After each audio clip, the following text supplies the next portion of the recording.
Hello guys, फिर मैं आपके सामने उपस्थित हूँ 12th क्लास के एक नए टॉपिक के साथ। पिछली क्लास में हमने पढ़ा था कि पार्टनरशिप क्या होती है और पार्टनरशिप के कौन कौन से कैरेक्टर होते हैं। आज उसके आगे हम बढ़ते हैं। आज समझेंगे कि पार्टनरशिप डीड क्या होती है और पार्टनरशिप डीड में कौन कौन से कंटेंट होते हैं जिनको हम इंक्लूड करते हैं। तो आइए हम पार्टनरशिप डीड का मीन समझते हैं। Partnership deed. It refer to an agreement which specify the term and condition that govern the partnership. मतलब पार्टनरशिप की जो टर्म और कंडीशन जिस एग्रीमेंट में लिखी जाती है उसे हम बोलते हैं पार्टनरशिप डीड। मतलब सामान्य भाषा में बात करें तो पार्टनरशिप डीड कुछ नहीं है। पार्टनरशिप डीड एक कागज का टुकड़ा है जिसमें फर्म की पार्टनरशिप की टर्म और कंडीशन लिखी जाती है। प्रत्येक वो कागज का टुकड़ा जिस पर पार्टनरशिप की टर्म और कंडीशन लिखी जाती है उसे पार्टनरशिप डीड कहा जाता है। पार्टनरशिप डीड बनाना प्रत्येक साझेदार के लिए कंपलसरी नहीं है। हमारा इंडियन पार्टनरशिप एक्ट 1932 बिल्कुल नहीं बोलता, बिल्कुल बाध्य नहीं करता कि साझेदारों को, पार्टनर को पार्टनरशिप डीड बनाना ही पड़ेगा। ये उनकी इच्छा पर डिपेंड करता है। यदि पार्टनरशिप डीड साझेदार चाहे तो बना सकते हैं और यदि उन बनाने के लिए वो सहमत नहीं है तो पार्टनरशिप में ऐसा कोई स्पष्ट उल्लेख नहीं है। सेकेंड, पार्टनरशिप डीड होता है वह दो प्रकार का होता है। पार्टनरशिप डीड ओरल भी हो सकता है और रिटर्न भी हो सकता है, लेकिन जो रिटर्न होता है वो काफी इंपॉर्टेंट होता है। जो वर्तमान जो चुनौतियों को देखते हुए जो रिटर्न होता है वो श्रेष्ठ होता है। तो पार्टनरशिप डीड कुछ नहीं है जहां पर पार्टनर जिस एग्रीमेंट पर टर्म और कंडीशन लिखी जाती है उसे हम पार्टनरशिप डीड कहते हैं। तो आइए हम आगे बढ़ते हैं और वो कंटेंट समझते हैं जिसमें हम पार्टनरशिप डीड में लिखते हैं। तो first, description of the partner.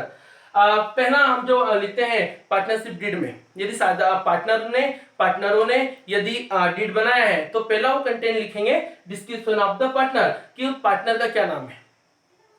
Deed में लिखा जाता है कि जो पार्टनर उनके क्या नाम है और वो कहां से बिलोंग करते हैं।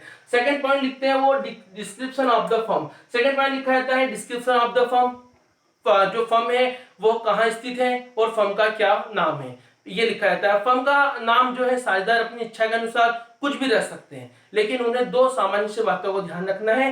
पहला, अपनी फर्म का नाम ऐसा ना रखना है जिससे लोगों को ये भ्रम हो कि इस फर्म को राज्य सरकार या केंद्र सरकार का समर्थन प्राप्त है। सेकंड, अन्य फर्म से मिलता जुलता नाम ना रखें। इसके अलावा साझेदार अपनी इच्छा अनुसार फर्म का नाम रख सकते हैं। Third, nature and scope of the firm. जो फर्म है उसका नेचर क्या है, क्या वो मैन्युफैक्चरिंग का काम करती है, क्या वो अन्य काम करती है, उसका नेचर भी जो है कि पार्टनरशिप डीड में लिखा होना चाहिए। उसका स्कोप, उसका क्षेत्र क्या रहेगा, क्या उसका व्यापार का जो क्षेत्र रहेगा वो क्या राष्ट्रीय रहेगा, क्या अंतरराष्ट्रीय रहेगा, इसको भी लिखा होना चाहिए। तो नेचर और स्कोप दोनों पार्टनरशिप डीड में होना चाहिए।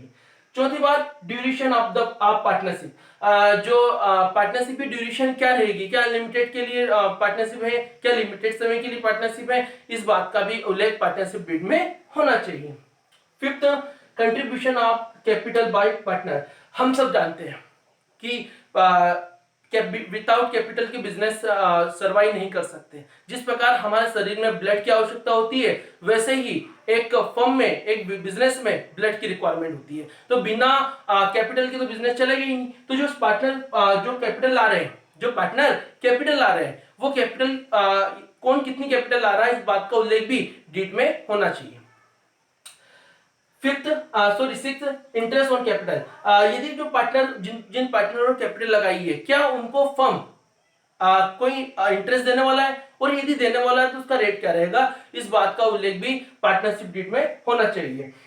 इसके अलावा भी कई इंपॉर्टेंट पॉइंट होते हैं। फॉर एग्जांपल कमीशन, यदि किसी साझेदार को, किसी पार्टनर को कमीशन दिया जाता है तो उसको कमीशन कितना दिया जाएगा, इस बात का उल्लेख भी पार्टनरशिप डीड में होना चाहिए। सैलरी, यदि किसी साझेदार को सैलरी मिल रही है तो उसको सैलरी मंथली मिलेगी या सैलरी कितनी मिलेगी, इस बात का उल्लेख भी पार्टनरशिप डीड में होना चाहिए।